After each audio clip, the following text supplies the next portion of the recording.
오늘은 성경대탐험 에스겔서 16장부터 20장에 있는 말씀을 통해서 사랑의 또 다른 표현 심판이라고 하는 제목으로 함께 은혜 나누기를 원합니다. 16장은 오늘 오전에 다뤘기 때문에 이 시간 더 이상 다루지 않겠고요. 17장. 그런데 오늘 궁금한 건 요즘 여러분 책 다 가지고 계시고 하는 거지요? 예. 없는 분은 나가다가 이렇게 사역자들에게 이야기해 주시면 구입하실 수 있을 거예요. 17장 멸망해 가는 유다 왕국과 그 왕국 안에 있었던 그 시대 하나님의 백성들의 상태를 묘사하기 위해서 그들이 관심을 갖고 들을 수 있도록 수수께끼와 비유를 통해서 메시지를 선포해서 저들을 깨우치려고 하는 모습을 보게 됩니다. 1절부터 10절은 비유가 나오고 11절부터 21절은 그 비유를 설명하고 22절부터 24절에는 그럼에도 불구하고 저들에게 다가오는 위대한 날에 대한 언급을 하고 있는 것을 보게 됩니다. 먼저는 두 마리 독수리와 포도나무 비유를 보게 됩니다. 색깔이 화려하고 날개가 크고 깃이 길고 털이 숱한 큰 독수리가 레바논에 이르러서 백향목의 높은 그 연한 가지를 꺾어가지고 장사하는 땅에 이르러서 성인의 성읍에 두었다, 그렇게 이야기했어요. 그러니까 여기 이제 이 말이 뭔 말이야 그런 거잖아요. 여기 보면 큰 독수리는 뭘 상징했느냐면 바벨론 왕 느부갓네살을 가르치는 말이고요. 그가 예루살렘에 이르러 그 백향목 높은 연한 가지를 꺾었다고 하는데 그 말은 여호야긴 왕과 1만 명의 바벨론을 끌고 가는 것을 이야기합니다. 그리고 그가 그 땅 종자를 꺾어서 옥토에 심되 수양버들 가지처럼 큰 물가에 심었다고 5절에 이야기했는데, 이 말은 여호야긴을 끌고 가면서 그 대신에 누구를? 요시야 왕의 아들, 그러니까 그의 삼촌 시드기야를 왕으로 삼고 바벨론의 충성을 맹세케 했는데, 그가 굵은 가지와 가는 가지가 있는 포도나무가 되어서 그 가지는 큰 독수리를 향하고 뿌리는 그 독수리 아래에 있다고 이야기를 합니다. 그런데 이 날개가 크고 털이 많은 큰 독수리 하나가 또 나타나요. 이는 두 번째 이 독수리는 누구를 의미할까요? 애굽을 의미합니다. 그러니까 포도나무를 가운데로 하고 주변에 두 마리 독수리가 지금 있습니다. 한 마리는 바벨론이고 또 한 마리는 뭐라고요? 애굽입니다. 그러니까 이 둘 사이에서 어쩔 줄 몰라 하는 포도나무, 즉 유다 왕국의 모습을 여러분이 한번 연상해 보면 좋겠다는 생각이 들어져요. 한 마리 큰 독수리는 바벨론으로 BC 605년과 BC 597년에 두 차례에 걸쳐서 침공을 해서 그 왕이 된 지 3개월밖에 안 되는 여호야긴 왕과 많은 지도자와 장인 기술자들을 잡아갔습니다. 그리고 요시야 왕의 아들 마따니아를 시드기야라고 하는 이름으로 바꿔가지고 왕을 삼고 충성을 맹세하게 하고 바벨론의 지배를 받게 합니다. 그러니까 또 한 마리 독수리, 7절에 나오는 또 한 마리 독수리는 그 당시에 역사와 전통을 가지고 있는 힘 있는 강대국, 누구라고요? 애굽 왕을 가리킵니다. 애굽 왕국을. 그래서 유다의 마지막 왕인 시드기야가 바벨론에 의해서 왕이 되기는 했어요. 비록 충성을 맹세하기는 했지만 바벨론에 대해서 감정이 좋을 수가 있어요, 없어요? 감정이 좋을 리가 없죠. 그러니까 가까이에 있는 애굽이 있고, 그러니까 자기들이 바벨론 왕으로부터 벗어나서 독립하기 위해 원조를 청하고 도움을 청하면 금방 와서 도와줄 것 같은 거예요, 애굽이. 그래서 이 두 마리 독수리 사이에서 줄타기를 하고 있는 소위 포도나무인 시드기야는 자기를 왕으로 세우고 충성을 맹세했던 바벨론, 포도나무 물가에 소위 옥토에 심고 아름다운 열매 맺기를 기대했던 그 바벨론을 배반하고 또 다른 독수리인 애굽을 의지하고 소위 바라고 따르기로 작정하는 거죠. 그러다가 보니까 그래서 이 포도나무 가지를 애굽이라는 독수리를 바라보고 소위 물을 내줄 줄 알고 물을 받으려고 독수리를 바라보고 그 뿌리는 독수리를 향합니다. 자, 그런데 이렇게 이야기하거든요. 하나님께서 에스겔 선지자에게 이야기하는 거죠. 뭐라 그러냐면, 야, 바벨론의 독수리가 배신자 시드기야를 방관하겠느냐? 그 나무가 능히 번성할 수 있겠느냐? 그 나무를 시들게 하고 뿌리를 뽑을 것이라고 이야기합니다. 실제로 역사적으로 보면 그 사건 때문에 시드기야가 바벨론을 배반하고 애굽에 붙은 것 때문에 바벨론 느부갓네살 왕이 화가 나서 다시 침공을 하지요. 그래가지고 침공을 해서 예루살렘을 에워싸는데 시드기야가 버티다 안 되니까 군사들과 함께 성벽을 뚫고 도망가요. 도망가다 잡혀서 느부갓네살 왕이 있는 곳으로 끌려가서 신문을 맞는데 그가 보는 앞에서 자기 두 아들이 바벨론 왕에 의해서 뭐예요? 칼에 죽임을 당하는 걸 보는 거예요. 그거 다 본 다음에 두 눈을 뽑았어. 그리고 쇠사슬로 묶어가지고 바벨론으로 끌고 가서 거기서 죽습니다. 그러니까 이 두 마리 독수리 비유는 이 모든 사실을 애원했던 거죠. 그러니까 10절부터 21절은 그 비유를, 지금 11절부터 21절은 그 비유를 설명하고 있습니다. 시드기야와 백성들은 왜 자기들이 소위 민족이 이런 어려움을 겪고 있는지 자기 성찰이 없었던 거예요. 그러니까 이건 중요한 것은 그런 거잖아요. 지금 자기들이 왜 바벨론에 이런 모든 걸 포로로 잡혀가고 이런 어려움을 겪고 있는지 한번 자기 성찰이 필요했죠. 하나님 앞에 물었어야 되는데 당연히 우상 숭배와 죄 때문에 하나님께서 바벨론을 통해 심판한 것이라고 했는데 아주 망하지 않고 살려두려는 하나님의 사랑의 표현이 뭐였어요? 심판이었어요.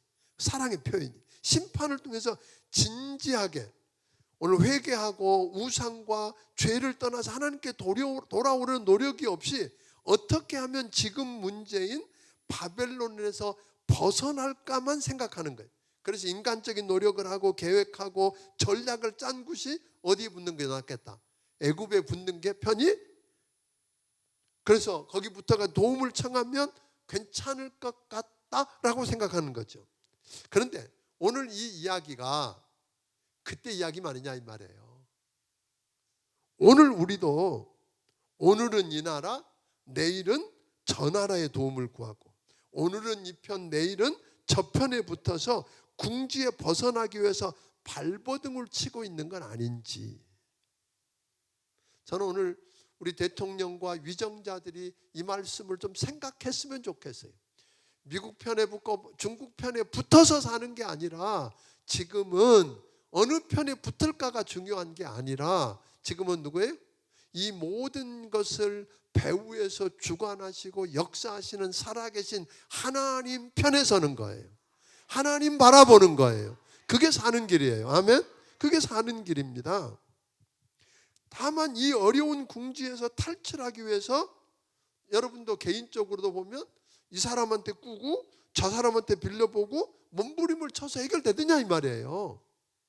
지금은 이 편에 붙고 저 편에 붙어서 되는 게 아니라고 하는 것을 이야기하는 겁니다. 지금 이 순간이야말로, 이 시점이야말로 내 생애 다른 어떤 때보다 살아계신 하나님, 전능하신 엘샤다이 하나님의 도우심을 참으로 필요한 줄 알고, 아멘? 필요할 때임을 인정하고 그 하나님만 바라보고 그 앞에 엎드리는 귀한 시간이 되기를 주의 이름으로 축원합니다. 아멘? 그래서 그냥 이 독수리에게 붙을까 저 독수리에게 붙을까 어떤 게 붙으면 더 유리할까를 따지는 게 아니라 누구 붙어요? 하나님 편. 아멘? 하나님 편에 붙기를 주의 이름으로 축원합니다. 그러니까 하나님께서 아주 망하지 않게 하려고 하나님의 바벨론을 몽둥이 삼아서 저들을 치신 거예요. 그러니까 그걸 치신 건 뭐 하려고 하는 거예요? 죽으라고 지금 침략한 거 아니에요. 뭐 하라고? 우상에서 돌이켜서 죄에서 떠나서 하나님께로 돌아오라고 하는 거예요. 그러니까 여러분과 내게도 하나님이 때로는 뭐가 있어요? 몽둥이도 있어. 그죠? 안 경험해 보신 분도 계시겠지만 가끔 경험해 봤어요. 그죠? 그 몽둥이를 보고 어떻게 해야 돼요? 아, 지금 우리를 성찰할 때 하나님 왜 이러세요? 하나님 앞에 따지고 원망하고 불평하는 게 아니라 왜 이런 일을 만나야 하는지, 더군다나 하나님의 선민들이 왜 이런 일을 만나야 하는지 자기 성찰을 하고 하나님 앞에 나와서 죄를 고백하고 우상을 떠나서 하나님께로 돌아오면, 아멘? 그러니까 심판은 죽으라고 준 거 아니었어요. 여러분과 내게 있는 몽둥이도 심판도 망하라고, 죽으라고, 끝내라고 하나님 주신 게 아니라 하나님의 또 다른 사랑의 표현이 뭐라고요? 몽둥이. 아주 망하게 안 하려고. 믿으세요? 아주 망하게 안 하려고. 오히려 하나님의 이름으로 바벨론 왕과 언약을 해놓고는 배반했어. 사실 바벨론 왕에게 언약할 때는 누구 이름으로 했어요? 하나님 이름으로 했다고요. 하나님은 이것을 바벨론 왕을 배반한 거라고 하지 않고 하나님이 내 맹세를 업신여기고 내 언약을 배반했다고 하나님 나서시는 거예요. 지금 바벨론 편에서 벗어나는 게 중요한 게 아니에요. 그걸 통해서 하나님께로 돌아오면 누가 일하셔요? 저들이 정말로 애굽의 바벨론에 끌려가서 에스겔 말을 듣고 처음엔 안 돌아왔지만 완전히 무너진 다음에 저들이 하나님께로 돌아와서 말씀의 부흥이 일어나니까 어떤 일이 일어났어요? 하나님이 나서시니까 어떻게 했어요? 바벨론 하나님이 페르시아 제국의 고레스 왕한테 붙이셨잖아요. 믿으세요? 그래서 아무 일도 안 했는데 하나님 뭐라 그래요? 하나님 백성 다 어디로? 예루살렘으로 돌아가래잖아요. 무너진 성전 다시 짓고 그 하나님 예배하고 섬기래잖아요. 누가 하셨어요? 하나님이 하셨어요. 그러니까 중요한 것은 우리는 회개하고 하나님께로 돌아가고 일은 누가 하시고? 하나님이 하시고. 이게 순서라는 거죠. 참 쉽지 않죠. 두 독수리 사이에서 어느 편에 설 것인가, 어느 쪽에 붙을 건가, 누구를 기쁘게 할 건가 고민할 필요가 있는 게 아니에요. 이때는 여러분을 여전히 사랑하시고 여러분을 통해 하나님의 뜻을 이루기 원하시는 하나님을 찾고 하나님 편에 서보시기를 주의 이름으로 축원합니다. 그러면 하나님이 살리실 것입니다. 22절 한번 읽어보고 넘어가겠습니다. 22절 같이 읽습니다. 시작. 주 여호와께서 이같이 말씀하시되 내가 백향목 떼기에서 높은 가지를 꺾어다가 심으리라. 내가 그 높은 새 가지 끝에서 연한 가지를 꺾어 높고 우뚝 솟은 산에 심되. 왜 그래야 하는지를 이야기하는 거예요.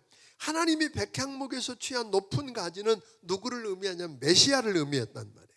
저들은 그 메시아는 정치적인 자유뿐 아니라 죄의 사슬에서 자유케 하심으로 구원을 주시는 뭐예요?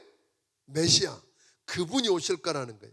지금은 망해가고 있지만 그것으로 끝이 아니라 절망하지 말랍니다. 왜? 너희를 통해서 그 메시아가 오실 거라는 것입니다. 저희를 통해서 그분이 오시면 23절 뭐라고 그러셨어요? 그 가지가 무성하고 열매를 맺어서 아름다운 백향목을 이루는데 새들이 여러 곳에서 날아와서 거기 거하며 쉼을 얻고 노래할 거래요.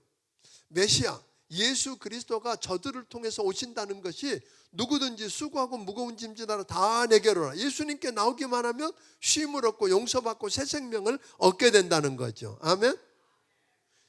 그리고 이 세상의 모든 사람들이 또 들의 모든 나무가 여호와 하나님은 높은 나무를 낮추고 낮은 나무를 높이고 푸른 나무를 말리우고 마른 나무를 무성케 하시는 분인 줄을 알게 하고 그 하나님이 말씀하신 것은 이루시는 분인 줄을 알게 한다. 여러분 그 하나님을 믿으십니까? 그러니까 우리가 누구 편에 서야 돼요? 힘센 독수리도 아니고 전통이 있는 다 세월 갔어도 그래도 뭐가 있는 애굽을 의지하는 게 아니라 누구를 의지해요? 그 역사를 지금도 배후에서 주관하고 계시는 살아계신 하나님 의지하자 그 말이에요. 18장 오늘 말씀은 유다 백성들 가운데 유행하고 있던 속담이 틀렸다, 그렇게 시작하는 거예요. 그 당시 에스겔 시대에 유다 사람들 가운데 무슨 속담이 있었느냐면, 아버지가 신포도를 먹으면 아들의 이가 시다. 맞아요? 옆에 사람이 신포도 먹는 걸 보면 여러분 어때요? 갑자기 눈이 감기고 지금 입안에 침이 이렇게 들어오는, 그럴 수는 있어. 그렇지만 내 이가 신 것은 아니지요. 그래서 이 말은 다 무슨 말이었느냐면, 아버지가 죄를 지었으면 그 아들이 죄를 책임져야 된다, 이 말이에요. 그러니까 저들은 무슨 생각을 하시냐면, 우리 조상들이 범죄한 것 때문에 오늘 우리가 이 고생하고 망하고 죽게 되었다. 자신들이 망하는 징벌이 누구 때문에 왔다? 조상들의 죄 때문에 온 것이기 때문에 주의 길이 공평하지 않다, 그런 거예요. 불평하고 있었어요. 죄는 조상이 지었는데 왜 지금 벌은 우리가 받아야 되느냐고 지금 뭐하고 있어요? 불평하고 있는 거예요. 이 잘못된 속담 때문에 저들은 우리는 이제 어쩔 수 없이 벌 받아야 하고 망하고 죽어야 한다, 조상 탓하고 운명 탓하고 팔자 타령, 팔자 소관이라고 팔자 타령하면서 뭐예요? 자포자기 했어요. 죄와 싸워서 이기고 회개하고 돌아서려고 하는 노력이 없었어요. 물론 부모의 죄가 자식에게 영향을 미칠까요? 미칠까요? 미칠 거예요. 부모의 잘못된 영향력을 끊는다는 게 쉬워요, 어려워요? 어려워. 내가 보니까 애가 다 배웠는지 모르겠어요. 지네 아버지가 맨날 뒷짐지고 다니니까 애가 뭐고 있어요? 뒷짐지고 다니는 거 보셨죠, 여러분? 그 안 가르쳐줘도 따라하니까 그 죄를 이렇게 영향을 받는다는 건 사실이에요. 그렇지만 또 부모님의 그 죄의 영향력을 끊는 게 쉬운 일이 아니에요. 죄를 지으면 결과는, 그러나 자신이 수습하거나 책임져야 하는데 그럴 수 없으니까 사람들이 죄 지으면 어떻게 할래? 은폐하려고 그래. 누가 했던 것처럼, 아담과 하와가 했던 것처럼 은폐하려고 그러고, 안 되면 뭐하고, 더 이상 감출 수 없으면 책임 전가시키고 이러는 거거든요. 때로는 부모님도 그렇게 했는데 어떠냐고, 부모님한테도 의리 지키려고 하는 사람도 있어요. 아버지 그렇게 사는데 뭐 나도 그렇게 살아야지 어떠냐고. 그게 죄인 줄 뻔히 알면서, 그렇게 하면 안 되는, 망하는 줄 알면서도 의리 지키는 사람들이 있어요.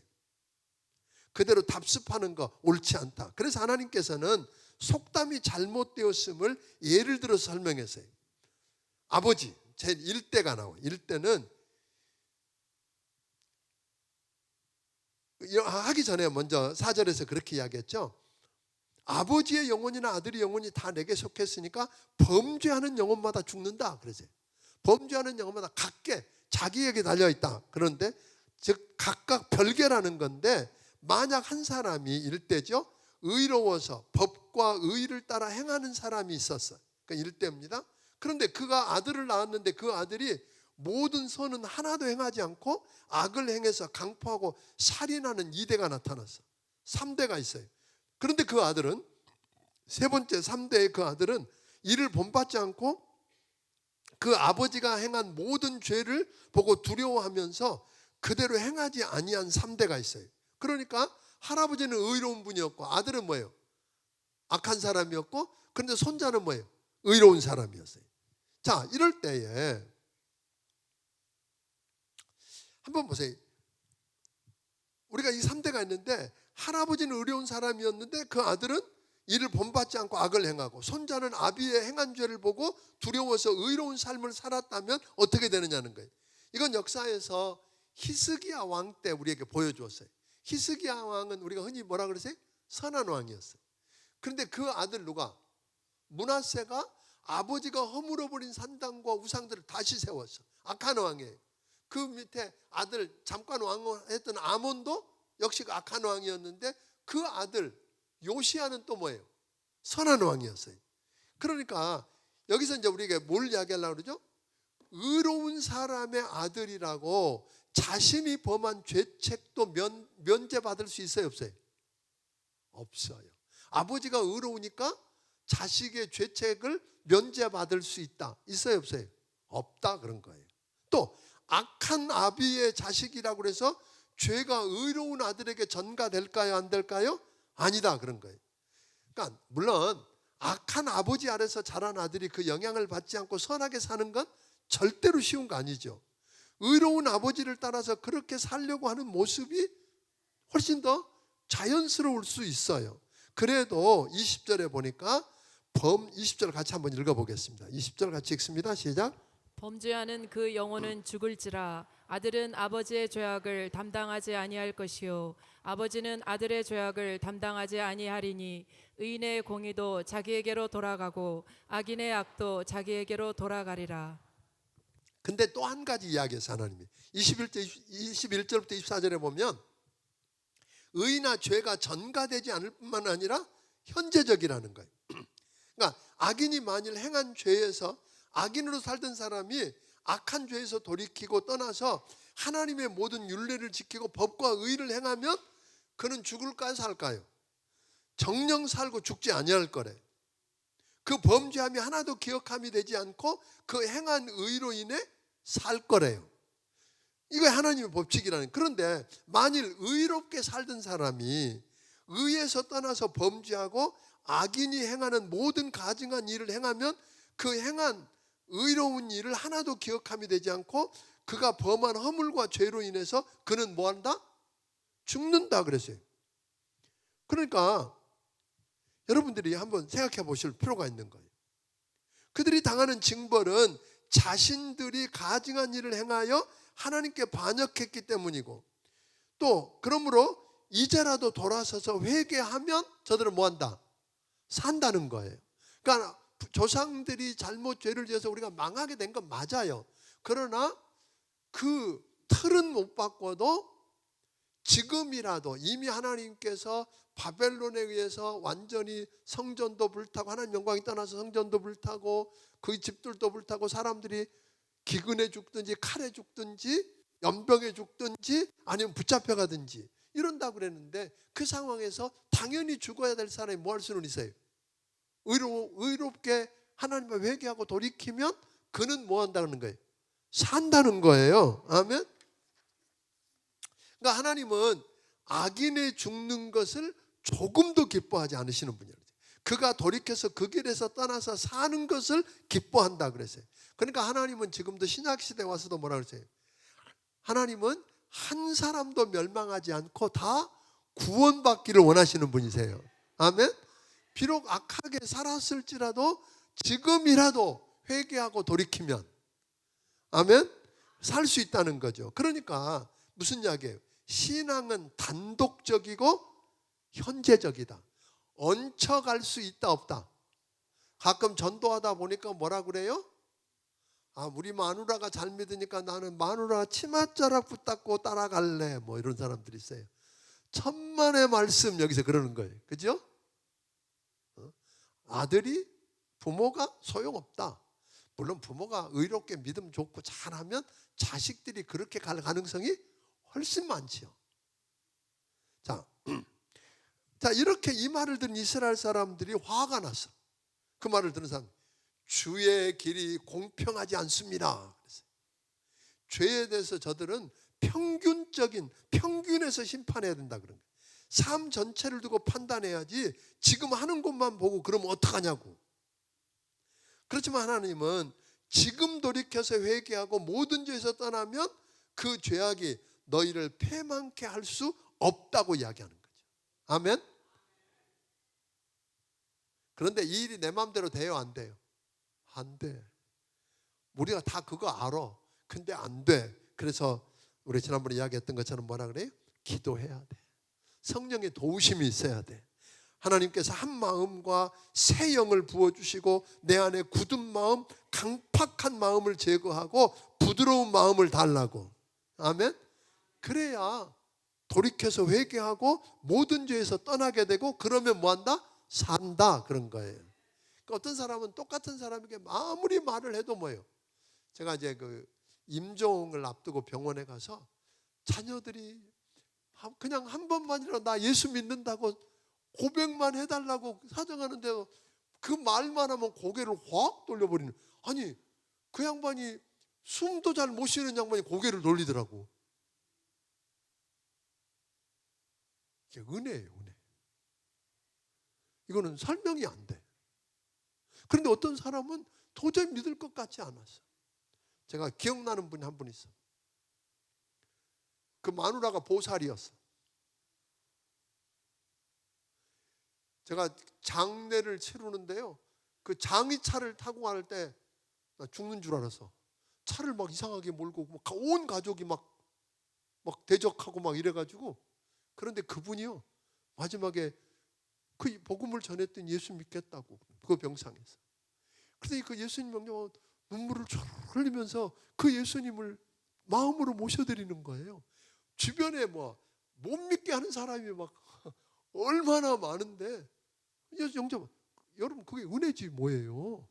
그러니까 우리 안에 아무리 복음을 전하고 여기 앉아 있어도 마음이 강팍하면 안 돼.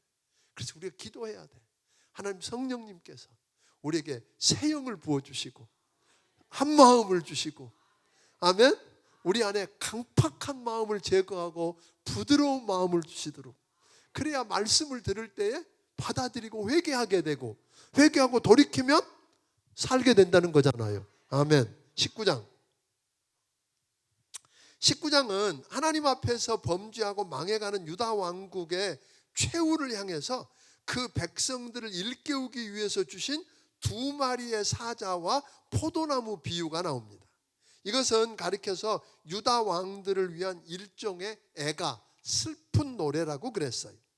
1절 2절을 우리 한번 같이 읽어보겠습니다. 시작. 너는 이스라엘 고관들을 위하여 애가를 지어 부르라. 내 어머니는 무엇이냐? 암사자라. 그가 사자들 가운데에 엎드려 젊은 사자 중에서 그 새끼를 기르는데. 오늘 이게 보니까 여기 그러면 어머니, 암사자가 누구예요? 뭐 학자들 보니까 구구한 이야기가 많아. 그런데 결국은 넓은 의미에서 보면 유다 왕국이에요. 또 처음 새끼는 누굴까요? 그러면 그 사자 새끼. 거기에 나오는 사자 새끼는 여호와하스 왕일 거라고 하는 이야기가 지배적이에요. 유다 나라의 중요한 특징은 다윗 자손들이 유다 나라를 뭐하게 되세요? 책임지게 되어 있었어요. 하나님께서 다윗의 신앙과 그의 헌신의 복으로 주신 거예요. 그러니까 유다 백성들이 하나님만 철저히 의지하고 그 하나님의 은혜만 붙들기만 하면 언제든지 부흥을 일으킬 수 있었어요. 그러니까 유다 나라에서 가장 잘해야 하는 일은 뭐예요? 왕자 교육이요. 왕만 바로 서 있으면 사는 거예요. 그러니까 다음 왕자 교육을 잘 시키는 것이에요. 그래서 이 사람들은 철저하게 성경적인 사람으로 키워놓기만 하면 유다 나라는 절대로 망할 리가 없었어요. 유다의 상징을 우리가 흔히 사자라고 그래요. 그러니까 유다 나라가 암사자라면 그 왕자들은 모두가 뭐예요? 새끼 사자죠. 그런데 그 암사자가 새끼 사자들 가운데 하나를 기르는데 젊은 사자가 되어서 먹이 물어뜯을 걸 배우더니 3절에 보니까 뭘 삼켜버렸어요? 사람을 삼켰대. 그랬더니 4절에 보니까 이방인들이 듣고 와서 함정으로 그를 잡아가지고, 함정을 파서 그를 잡아가지고 갈고리에 깨워서 끌고 애굽 땅으로 끌고 갔대. 그러니까 이 말은 다른 말로 좀 풀어보면 이런 이야기예요. 요시야 왕은 자기 아들 왕자 교육에 실패했다. 하나님의 사자요, 은혜에 붙들린 사자로 키워야 하는데 세상적인 사자로 키운 거예요. 그러다 보니까 똑똑하고 잘나는지는 모르는데 사람을 삼키게 되었어요. 세상적인 사자가 되어서 자기 야망대로 날뛰다가 하나님께서 도와주시지 않으니까 한순간에 사냥당하고 졸지에 망했어. 요시야 왕이 무깃도에서 애굽왕 바로 느고를 막다가 죽임을 당하잖아요. 그러자 그의 아들 누가? 여호와하스가 왕이 되어서 다스리는데, 이 바로 느고가 전쟁을 바벨론하고 붙하고 지고는 패하고 돌아가다가 예루살렘에 들려서 예루살렘에 들려가지고 왕이 된 지 3개월밖에 안 되는 여호아하스를 사로잡아서 애굽으로 끌고 가요. 그리고 그 형제인 여호야김을 왕으로 세워요. 그런데 아주 재밌는 이야기가 나와요. 왕이 되어 3개월 짧게 다스리는 사람이 마치 삼키는 사자처럼 죄악을 행하다가 BC 609년에 바로왕에게 소위 하나님을 의지하는 대신에 세상 사람들처럼 우상을 숭배하다가 애굽으로 끌려가서 1년 만에 죽어요. 자, 열왕기하서 23장 32절 33절 한번 읽어보겠습니다. 열왕기하서 23장 32절 33절. 3개월밖에 안 된 왕을 뭐라고 평가하는지 보세요. 자, 시작.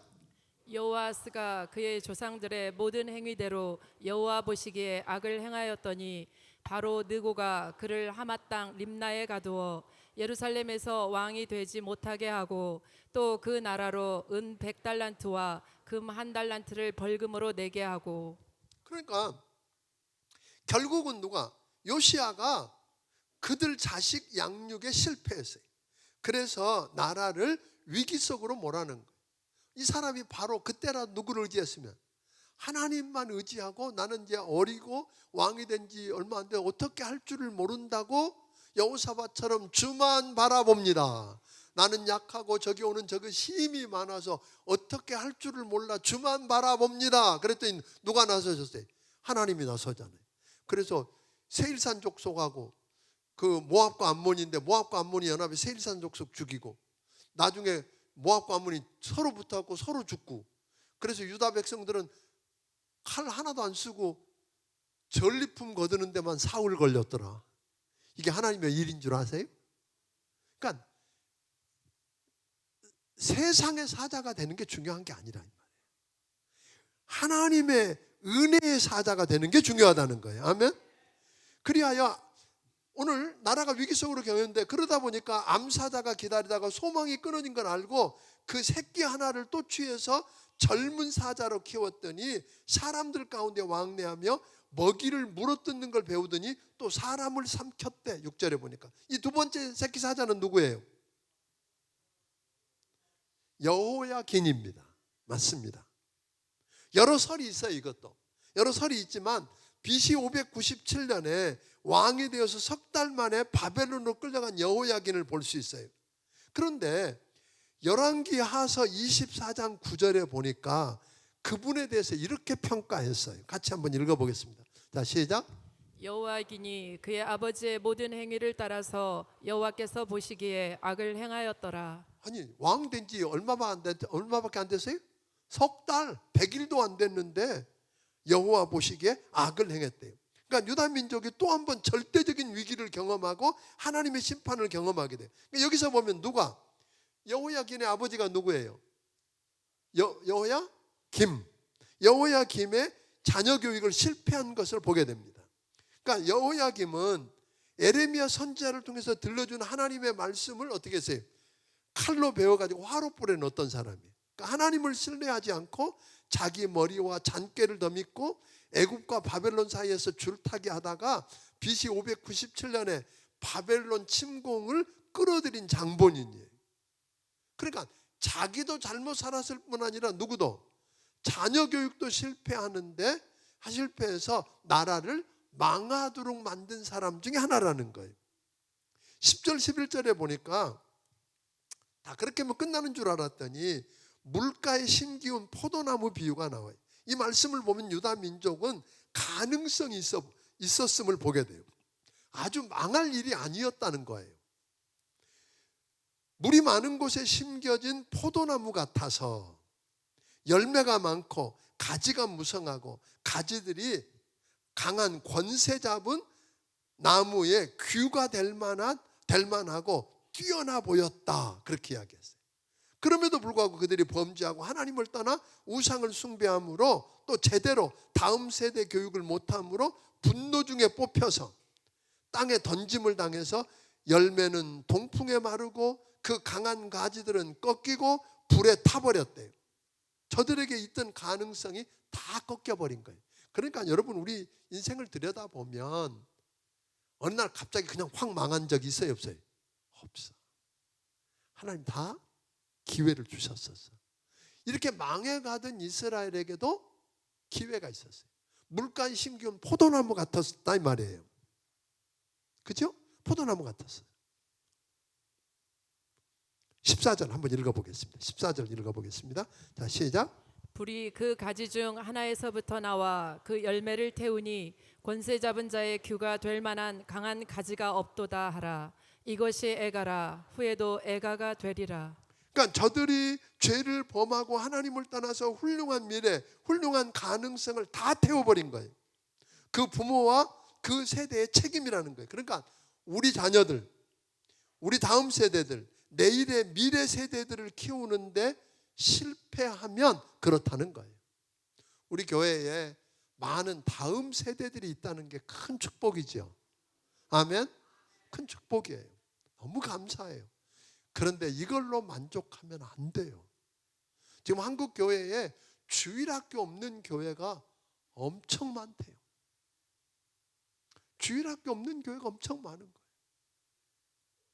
지금 우리 교회도 보니까 점점 주일학교가 줄어가고 있어요.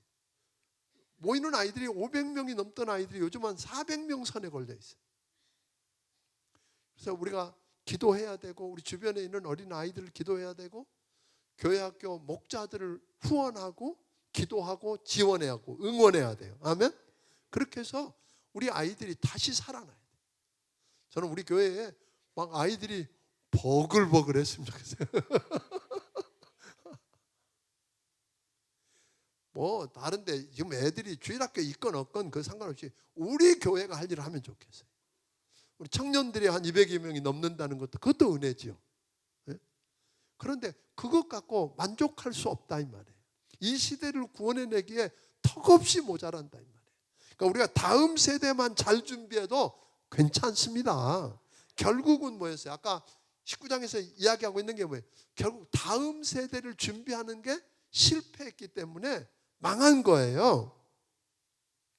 그러니까 우리 자녀들을 그저 이 땅에서 출세하고 돈 많이 벌고 높아지는 세상의 사자로 키우는데 관심만 갖지 말기 바랍니다.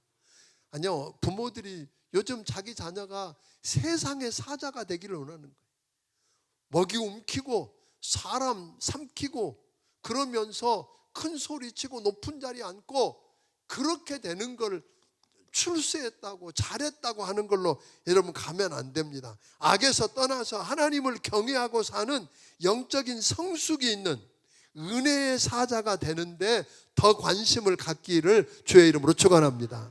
그 아이 하나 바로 세워놓으면 다음 세대는 희망이 있는 겁니다. 그 아이가 무너지면 다음 세대가 없어요.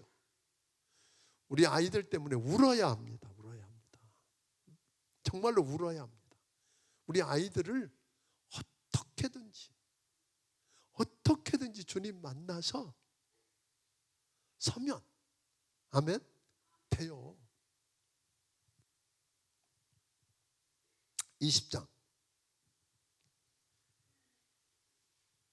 20장은 시작이 재밌어요. 바벨론으로 포로가 되어서 끌려온 지 7년째 되는 해예요. 바벨론이 포로로 끌려온 때가 언제였다 그랬어요? BC 597년. 뭐 605년 있었지만 이건 지금 여호야긴과 에스겔이 끌려왔을 때를 기준하니까 597년에서 7년을 빼면 몇 년이에요? 591년? 590년?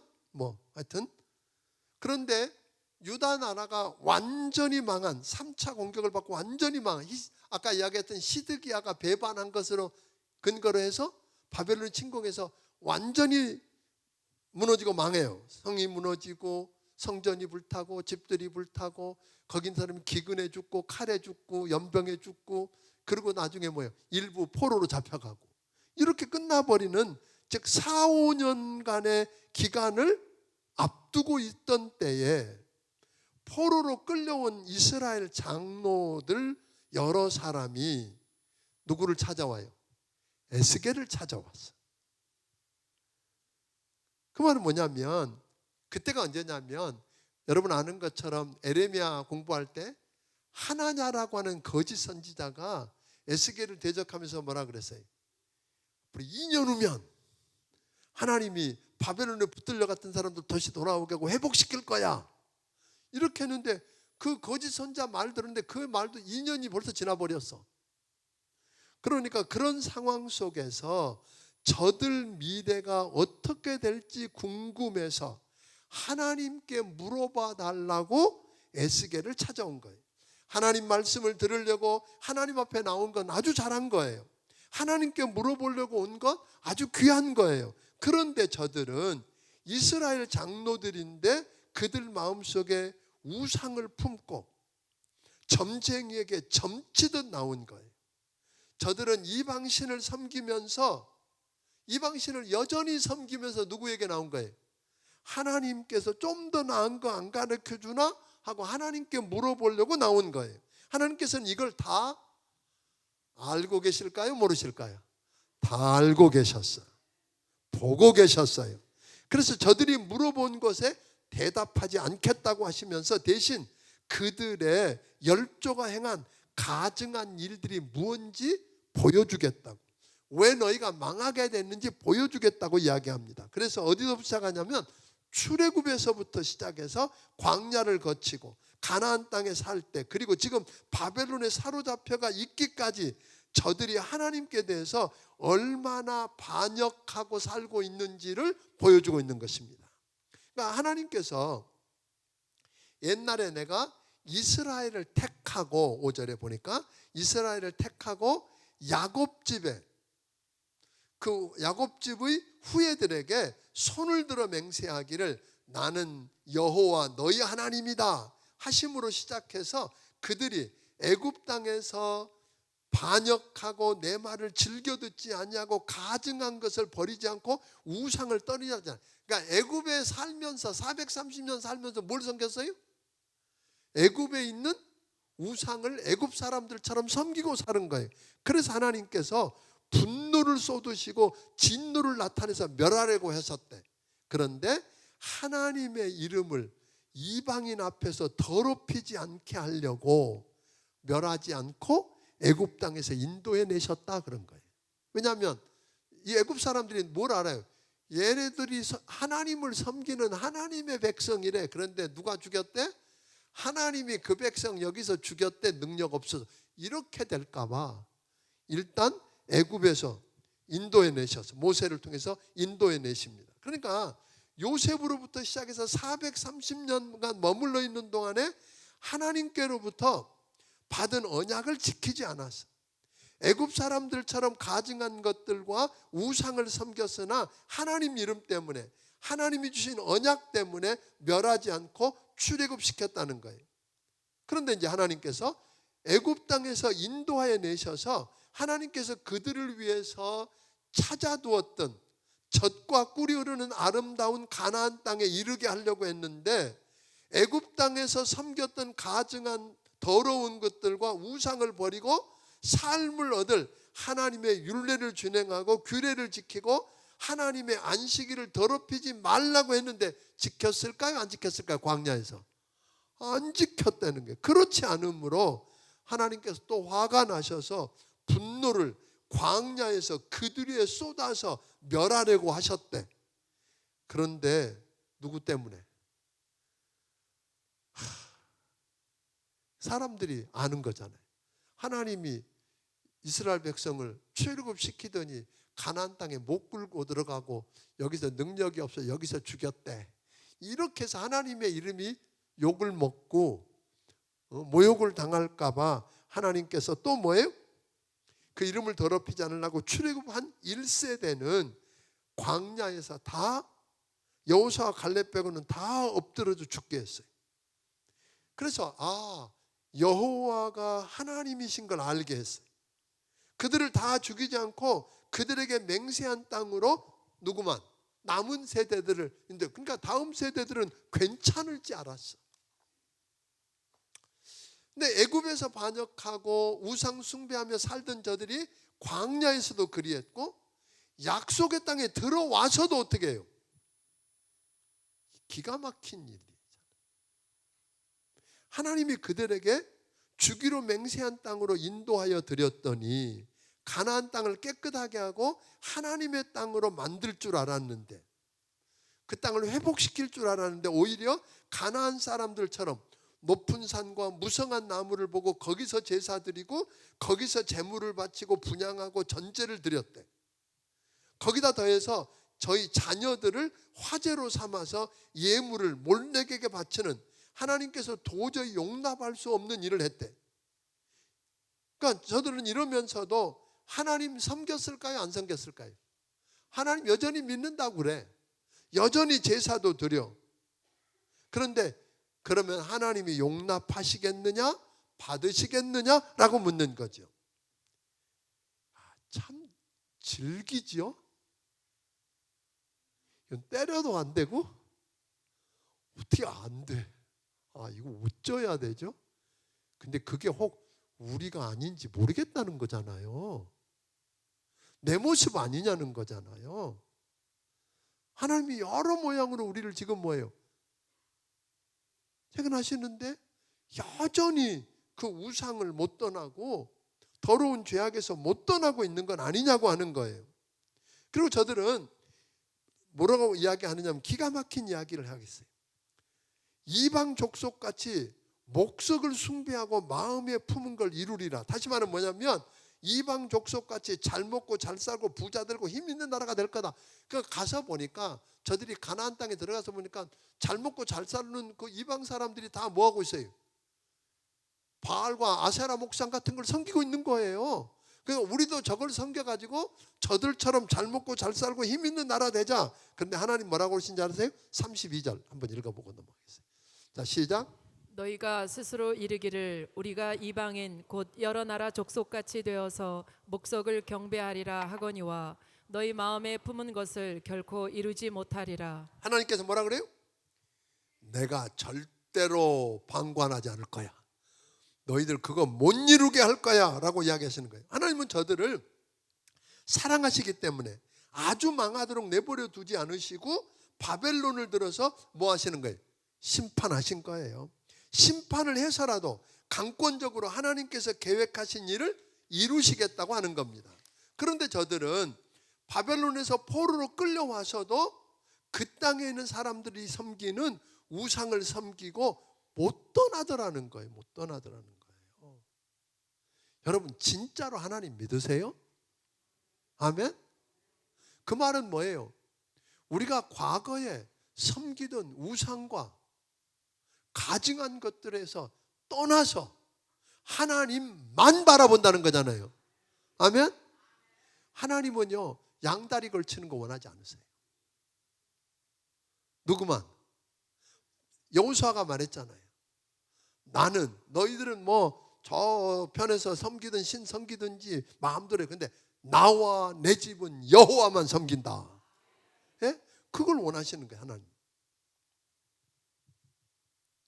하나님께서 그런 그들을 어떻게 하셨어요? 거기 다 흩트려서 죽이고 기근에 죽고 칼에 죽고 또 사방으로 포로로 끌려가서 흩어져 버리셨어요. 그런데 하나님께서 이제 다시 뭐 하시겠다는 거예요? 흩어진 곳에서 모으시겠대. 그런데 그냥 약속의 땅으로 들어가지 않으시고 광야에 이르게 했대. 출애굽할 때 광야를 거쳤던 것처럼 광야에 이르게 하고 그곳에서 신문을 하시겠대. 그러니까 하나님이 막대기 하나를 걸쳐놓고 양을 보통 이제 그 목자들이 들에서 양을 치다가 양을 밤에 우리로 넣을 때 막대기 하나를 이렇게 놓고 양 한 마리마다 뭐예요? 막대기 밑으로 통과하게 하는 거예요. 그래서 이름을 부르고 이게 병이 들었는지 안 들었는지 거기 들어가면 누가 책임져요? 목자가 책임지는 거예요. 그런 형태인 것 같아요. 그래서 그 막대기 아래로 지나가게 해서 양과 염소를 가려내시겠다는 거예요. 끝까지 반역하고 우상을 버리고 하나님께 회개하고 돌이키지 않는 자는 그냥 그 비록 우거하던 바벨론 땅에 나왔어도 이스라엘 땅에 들어가지 못하게 하시겠대. 애굽에서 1세대처럼. 그것을 보고 여호와가 하나님이신 것을 알게 해주시겠다는 거예요. 하나님께서 저들의 악한 길과 더러운 행위대로 하지 않으시고 하나님이 하나님의 이름을 위하여 행하신 후에야 여호와인 줄 알게 해주시겠다고 그럽니다. 그래서 하나님께서 모아들인 자들이 결국은 어떻게? 40절 한번 읽어보겠습니다. 자, 시작. 이스라엘 온 족속이 그 땅에 있어서 내 거룩한 산 곧 이스라엘의 높은 산에서 다 나를 섬기리니 거기에서 내가 그들을 기쁘게 받을지라. 거기에서 너희 예물과 너희가 드리는 첫 열매와 너희 모든 성물을 요구하리라. 그러니까 하나님께서 그 모아들인 자, 결국 그걸 통과해서 모아들인 자들이 거룩한 산, 즉 이스라엘의 높은 산 시온에서 하나님을 섬기게 하게 할 거래요. 하나님께서 그들을 기쁘게 받으시고 그들의 예물과 오늘 첫 열매를 요구하시겠다고 이야기합니다. 하나님께서 열국에 흩어진 자들을 모아서 약속의 땅에 드릴 때 거기서 너희가 스스로 더럽힌 모든 행위를 기억하고 모든 악독을 인해서 스스로 미워할 거래. 그러니까 하나님이 결국은 하나님의 구원은 우리를 회개케 하고 부끄러움을 느끼게 합니다. 그러니까 모든 것이 은혜로 된다는 거예요. 아멘. 돌아오면 어느 날 여러분 천국에 갔을 때 그러지 않을까? 우리가 천국 갔을 때 그동안 우리가 행했던 스스로 더럽혔던 모든 행위들을 기억하고 그 모든 악독을 인해서 부끄러워하고 미워하고 하나님 앞에 어쩔 줄 몰라 하는 모습이 아닐까? 오늘 이 20장 여러분들이 전체를 보면 역사 전체를 지금 보는 거예요. 애굽에 있던 애굽으로 건너간 백성들이 광야를 거쳐서 그 다음에 가나안 땅에 들어오고 그래도 못 바꾸니까 하나님 뭐예요? 바벨론을 통해서 다시 다 죽이고 흐트러뜨려서 다시 그들을 모아들여서 하나님의 나라를 다시 시작하시는 모습을 우리에게 보여준 거거든요. 그러니까 여러분들이 에스겔서를 이번 한 주간 이렇게 내일부터 16장부터 한 장씩 읽고 풀어가 보고요. 다음에 오실 때 21장부터 25장까지 한 번쯤 읽고 오면 오후 2시가 편할걸요? 안 그러면 졸리고 뭔 소리요 그러고 그래서 그래야 여러분이 보고 오셔야 우리 목사님 제대로 이야기하시나 딴소리 하시나 이렇게 볼 수도 있고 그렇게 여러분들이 준비하고 오면 참 좋겠고요. 솔직히 말하면 에스겔 여기 읽어본 적도 없는 사람 많잖아요. 읽기는 했어. 근데 뭐예요? 뭔 말인지도 모르고 갔잖아요. 이제 오늘 이걸 지나고 나면 여러분들이 훨씬 더 의미를 되찾고 좀 생생하게 들어오지 않을까 하는 생각 때문에 오늘 이 말씀을 함께 나눴는데 여러분 계속 기도하고 이 말씀으로 승리하기를 바랍니다. 기도하겠습니다. 하나님 아버지 고맙습니다. 오늘 우리들에게 하나님의 말씀을 붙잡을 수 있게 하셔서 감사합니다.